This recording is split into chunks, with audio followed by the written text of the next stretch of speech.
حضرت ابراہیم بہت بڑے مہمان نواز تھے، صرف قربانی نہیں دیتے تھے، سارا سال بہت سارا لنگر، بہت سارا کھانا پینا، بہت ساری چیزیں جاری رہتی، اور جتنے غریب لوگ تھے فلسطین کے ان کو پتا تھا کہ حضرت ابراہیم علیہ السلام کا لنگر جاری ہے۔ فلسطین میں جب آپ کا قیام تھا، دو مہمان آ گئے اور کھانے کو کوئی چیز نہیں، حضرت سارا اور جناب ہاجرہ دونوں اس وقت موجود تھیں۔ وہ کہنے لگی ابراہیم بہت سارے مہمان آ گئے تو کیا کریں؟ جناب سارا کہنے لگی کس طرح کر کے ان کی مہمان نوازی کریں؟ اور حالات یہ ہے کہ قحط پڑا ہوا ہے فلسطین میں، مصر میں، دور دراز علاقوں میں۔ حضرت ابراہیم کہنے لگے یہ اللہ کے مہمان ہیں اور ہمیں رب کریم کا بندہ سمجھ کے آ گئے ہیں، اللہ ہی بندوبست کرے گا۔ فرمانے لگے میرا مصر میں ایک دوست ہے، وہ قحط کے دنوں میں غلہ جمع کر لیتا ہے، میں اس کی طرف پیغام بھیجتا ہوں، مجھے امید ہے وہاں سے غلہ ملے گا۔ 2 3 5 اونٹ والے غلام بلائے اور ان کو کہا کہ جاؤ غلہ لے آؤ مصر کے دوست سے۔ وہ لوگ کہتے ہیں ہم غلہ لینے گئے، وہاں جب پہنچے تو حضرت ابراہیم خلیل اللہ علیہ السلام کا پیغام دیا تو آپ کا وہ دوست کہنے لگا غلہ تو بے شمار تھا، مجھے خبر نہیں تھی کہ حضرت ابراہیم کا پیغام آئے گا، تو میں تو سارا تقسیم کر چکا ہوں۔ لوگ لے گئے، اب تو کوئی شے نہیں، اب وہ خالی آ گئے، 5 کے 5 اونٹ۔ جب خالی آئے تو حضرت ابراہیم کی حویلی کی دیواریں چھوٹی چھوٹی تھیں، ان غلاموں میں سے، خادموں میں سے، آپ کے ان چاہنے والوں میں سے ایک کہنے لگا یار وہ غریب تو انتظار کر رہے ہوں گے کہ غلہ لینے گئے ہیں، ہمیں روٹی ملے گی۔ چھوٹی چھوٹی دیواریں ہیں، وہ جب دیکھیں گے نا خالی آ گئے تو انہیں تکلیف ہوگی، اس طرح کرو بوریوں میں ریت بھر لیتے ہیں، ریت بھر کے لے جاتے ہیں، بعد میں اندر رکھ کے انہیں سمجھا بہلا لیں گے یا حضرت ابراہیم کو بتائیں گے، وہ خود ہی ان لوگوں کی دلجوئی فرمائیں گے۔ اب غلہ کی جگہ ریت بھر کے اونٹوں پہ رکھ کے لائی گئی، لا کے بوریاں جب رکھ دی گئیں، حضرت ابراہیم علیہ السلام دوپہر کے وقت آرام فرما رہے تھے، بی بی سارا اٹھی، کہتی ہیں جب میں نے دیکھا نا کہ بوریاں پہنچ گئی ہیں تو گئی، غلام کو ساتھ لیا اور اس کو جب کھولا نا تو کہتی اتنی حسین گندم میں نے پہلے کبھی دیکھی نہیں تھی، اتنا پیارا دانا میں نے کبھی ملاحظہ ہی نہیں کیا تھا۔ فرماتی ہیں جب اس کو پیس کر چکی میں روٹیاں پکائیں تو خوشبو دور دور تک پھیل گئی، اعلیٰ غذا بنی، بڑے بڑے کھانے بیویوں نے مل کے پکائے، چن دیے گئے۔ حضرت ابراہیم اٹھے تو لوگ کھانا کھا رہے ہیں، سجدہ شکر ادا کیا، اور جب سجدے میں گئے تو وہی آنے لگی، پھر رونے لگے۔ جب پلٹ کر باہر تشریف لائے تو جناب سارا کہنے لگی ابراہیم تمہارا مصری یار بڑا اچھا ہے، اس نے اتنی اعلیٰ گندم بھیجی ہے کہ اتنی تو میں نے پیاری گندم کبھی دیکھی نہیں۔ جناب ابراہیم مسکرائے، فرمانے لگی سارا یہ مصری یار نے نہیں بھیجی، یہ میرے عرشی یار نے بھیجی ہے، یہ میرے عرشی یار نے بھیجی۔ بھائی مہمان نوازی مزاج تھا، ہاتھ لٹا دینا مزاج تھا، دوسروں کی اشک شوئی مزاج تھا۔ حضرت ابراہیم علیہ السلام کا طریقہ ہے قربانی، حضور نے ان کا طریقہ بیان کیا۔ اگر سال کے بعد قربانی دینا ان کا طریقہ ہے تو سارا سال غریبوں کو روٹی دینا بھی حضرت ابراہیم کا طریقہ ہے، سارا سال غریب کی نوکری کرنا یہ بھی حضرت ابراہیم کا طریقہ ہے، بھوکے کو کھانا کھلانا یہ بھی۔ میرے مصطفیٰ کریم سید عالم صلی اللہ علیہ وسلم سے صحابہ نے پوچھا حضور بہترین مسلمان کون ہے؟ بہترین مسلمان تو حضور نے فرمایا جو سلام لینے میں پہل کرے اور غریب کو روٹی کھلانے میں سب سے اچھا ہو، وہ بہترین مسلمان ہے، زبردست مسلمان۔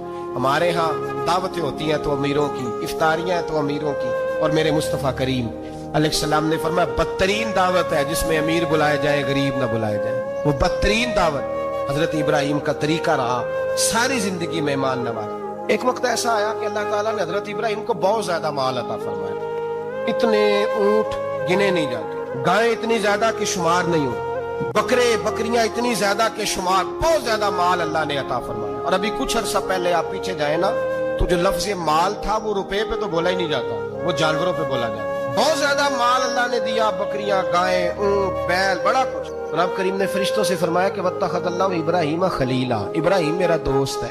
تو فرشتے کہنے لگے یا اللہ جسے اتنا کچھ دیا جائے اس نے دوست تو بننا ہی ہوتا ہے، تو نوازا ہی پڑا ہے، اتنا مال، اتنے کھیت کھلیان، اتنا کچھ۔ اللہ کریم نے فرمایا جاؤ آزمائش کر لو، امتحان لے لو۔ فرشتہ امتحان لینے پہنچ گیا۔ حضرت ابراہیم کے جانور چر رہے ہیں چراگاہ میں، حضرت ابراہیم بھی ہیں، غلام بھی ہیں، بہت بڑا ریوڑ ہے۔ آپ تشریف فرمائیں۔ ایک فرشتہ آیا تو کھیت میں چھپ کے بیٹھ گیا اور بلند آواز سے کہنے لگا سبحان اللہ والحمد للہ ولا الہ الا اللہ واللہ۔ یہ تسبیح بڑی پسند ہے، محبوب نے ان کی فضیلت بیان کی۔ اب وہ حضرت سیدنا ابراہیم علیہ السلام کھڑے تھے تو وہ کھیت میں بیٹھ کے تسبیح پڑھنے لگا سبحان اللہ والحمد للہ ولا الہ الا اللہ۔ حضرت ابراہیم کہنے لگے یہ میرے رب کا نام کون لے رہا ہے؟ بڑی اس کی میٹھی آواز ہے، بڑی، کون ہے؟ ڈھونڈنے لگے، گھومتے گھومتے اس کے پاس چلے گئے، فرشتہ انسانی شکل میں، تو میرے رب کا ذکر کر رہا تھا؟ اس نے کہا میں ہی کر رہا تھا. فرمانے لگے یار ایک دفعہ پھر نہیں کرتا. تو کہنے لگا ابراہیم پہلے تو میں اپنی مرضی سے کر رہا تھا, تو کہتا ہے تو پیسے لگیں گے, پیسے ہیں تو کر دیتا ہوں. حضرت ابراہیم کہنے لگے بول تو کیا لے گا, میرے اللہ کا ذکر سنانے کا کیا لے گا. کہنے لگا جتنی بکریاں آپ چرا رہے ہیں ساری دے دے تو میں اللہ کا ذکر سنا دیتا ہوں. آپ نے فرمایا بس جا تیری ساری ہوئی میرے رب کا ذکر سنا. اور پھر شروع ہو گیا سبحان اللہ الحمدللہ ولا الہ الا اللہ واللہ اکبر. حضرت ابراہیم علیہ السلام کیف میں یار پھر ذرا سنا, نا علمہ وچ پسا سانو تو یار دی گل سنا سا, ذرا دوبارہ سنا. میں پھر سنایا, ایک دفعہ پھر کہا. فرشتہ کہنے لگا بس جی آپ کے پیسے پورے ہو گئے. حضرت ابراہیم کہنے لگے چل ایک دفعہ اور سنا. کہنے لگا پیسے لگیں گے, تو کیا لے گا. کہنے لگا گائے بھینسیں ساری میری. فرمایا بس یار اتنی قیمت, تو سنا صحیح, سارا کچھ ہی تیرا. پھر شروع ہو گیا سبحان اللہ والحمدللہ ولا الہ الا اللہ واللہ اکبر. گائیں دے دی, پیسے دے دی, وہ ذکر سناتا. حضرت ابراہیم کبھی مچلتے ہیں, کبھی روتے ہیں, کبھی آہیں بھرتے ہیں. تو میرے رب کا نام لے رہا ہے, ذرا پھر سے لے. کیف جاری ہے. کہنے لگا بس بھائی. حضرت ابراہیم فرمانے لگے تو اور لے لے جو لینا ہے, مجھے ذکر سنا. اس نے کہا ابراہیم بکریاں میں لے چکا, گائے بھینسیں میں لے چکا, اونٹ رہ گئے, سارے لے لوں گا پھر ذکر سناؤں گا. فرمایا جا تیرا ہوا تو ذکر سناتا رہ, میں دیتا ہوں. دے دیا, کچھ دیر ذکر کیا تو اب خاموش ہو گیا. حضرت ابراہیم خلیل اللہ علیہ السلام فرمانے لگے ذکر سنا. کہنے لگا ابراہیم اب تیرے پاس دینے کو کیا ہے, ہر چیز تو میں لے چکا. آپ فرمانے لگے یہ گائے بھینسیں بکریاں چرانے کے لیے تجھے کوئی نوکر ملازم بھی تو چاہیے نا. تو اس طرح کر مجھے رکھ لے, میں روٹی نہیں مانگوں گا, کھانا نہیں مانگوں گا, تو اللہ کا ذکر سناتا رہنا, میں تیرے جانوروں کی نوکری کرتا رہوں گا. حضرت ابراہیم علیہ السلام نے جب یہ کہا نا, فرشتے کی آنکھوں میں آنسو آ گئے. تر دامنی پہ شیخ ہماری نہ جائیے, ہم دامن نہ چھوڑ دیں تو فرشتے وضو کریں. فرشتہ رو پڑا اور کہنے لگا ابراہیم مجھے سینے سے لگاؤ, آپ واقعی اس قابل ہے کہ اللہ آپ کو اپنا دوست بنائے, واقعی اس قابل ہے کہ رب آپ کو اپنا. حضرت ابراہیم علیہ السلام کا خدا سے محبت کرنے کا نرالا انداز. اور میرے بھائی یہی محبت انہیں میرے مصطفیٰ سے بھی تھی. ایک نبی گھر بنا رہا ہے, دوسرا بنوا رہا ہے. حضرت اسماعیل علیہ السلام پتھر اٹھا کے لا رہے ہیں, جناب ابراہیم بنا رہے ہیں. جب خانہ کعبہ بن گیا تو کہنے لگے ربنا وابعث فیہم رسولا, اے اللہ اب اسے بسانے کے لیے اپنا آخری رسول بھی عطا فرما. نبی پاک فرماتے ہیں میں دعا ہوں حضرت ابراہیم کی. اور حضرت ابراہیم سے رب کریم نے فرمایا چل ابراہیم کوئی چیز دے. تو کہا یا اللہ تینوں ہی تیرے نام پہ قربان کرتا ہوں, تیری ہوئی ساری, ہر شے تیری. حضرت ابراہیم نے دین کے لیے, آپ شہر بابل کے قریب پیدا ہوئے, وہاں سے مصر آئے, مصر سے فلسطین آئے, اور فلسطین سے آ کر کے کعبہ آباد فرمایا. زندگی سفروں میں گزری. سفر ایک تکلیف والی چیز ہے, پر حضرت ابراہیم نے وطن چھوڑ دیا, گھر چھوڑ دیا. جان بڑی عزیز ہوتی. تو حضرت ابراہیم نے جب دین کے لیے نکلے تو جد و جہد کی, گھر کے اندر بھی گھر کے باہر بھی. آپ کے والد کا نام طارق ہے, وہ توحید پرست تھے, ایماندار تھے, پرہیزگار تھے. آپ کے چچا کا نام آزر ہے, وہ بت پرست تھے, بت بیچا کرتے تھے. حضرت سیدنا ابراہیم علیہ السلام جب میدان عمل میں نکلے تو حضرت ابراہیم علیہ السلام نے اپنے گھر سے جہاد شروع کیا. لڑنا پڑا, گھر کے اصولوں سے. چچا نے جو رواج بنائے ہوئے تھے اس رواج سے ٹکرائے. فرمایا میں اپنے گھر کے اندر یہ بت پرستی نہیں ہونے دیں گا. چچا کو ایک دفعہ نہیں بار 100 دفعہ سمجھایا. آپ کا چچا بت بنا کے بیچا کرتا تھا. حضرت ابراہیم علیہ السلام تھوڑے بڑے ہوئے تو کہنے لگا کہ چلو میرے ساتھ, تم بھی بت بیچنے ہیں, ہمارا کاروبار ہے. حضرت ابراہیم ساتھ نکلے تو بت پکڑا ہے, گندے پانی کے اندر اس بت کو ڈبوتے ہیں. کہتے ہیں کسی نے خریدنا تو خرید لو, نہ یہ نفع دے سکتا ہے نہ نقصان دے سکتا ہے. جو اپنا آپ نہیں بچا سکتا تمہیں کیا بچائے گا, خریدنا ہے تو خرید لو. چچا کہنے لگا تو کاروبار چمکا رہا ہے کہ تباہ کر رہا ہے. گھر میں بڑے معاملات خراب ہوئے, جھگڑے ہوئے, لیکن حضرت ابراہیم علیہ السلام ایک منٹ کے لیے بھی اپنے گھر کے اندر بھی کمپرومائز کرنے کو تیار. یہ تھوڑا مشکل میں نے پہلو چھیڑ دیا ہے, یہ تھوڑا مشکل پہلو چھیڑ دیا. تھوڑا سمجھدار آدمی ہے پر بیوی سے پردہ نہیں کرا سکتا. سیانا ہے, پنچایت کا بندہ ہے, جو اسے آپ کہیں گے وہ بات یہ سنائے گا, لیکن کہتا ہے نہیں جی میں نے کوشش کر لی ہے. اس قسم کی کوشش ہے صاحب, کیسے ہو گیا. حضرت ابراہیم علیہ السلام نے گھر کے اندر سے فرمایا نہیں کرنے دوں گا. گھر کے اندر بھی ٹکرائے. فرمایا تم جو بھی ہو پاش کیا چچا کے اصولوں کو. اور باہر جب نکلے تو صرف علاقے کے چیئرمین سے نہیں ٹکرائے, ایم پی ایم این اے وزیر مشیر سے نہیں ٹکرائے, سپر پاور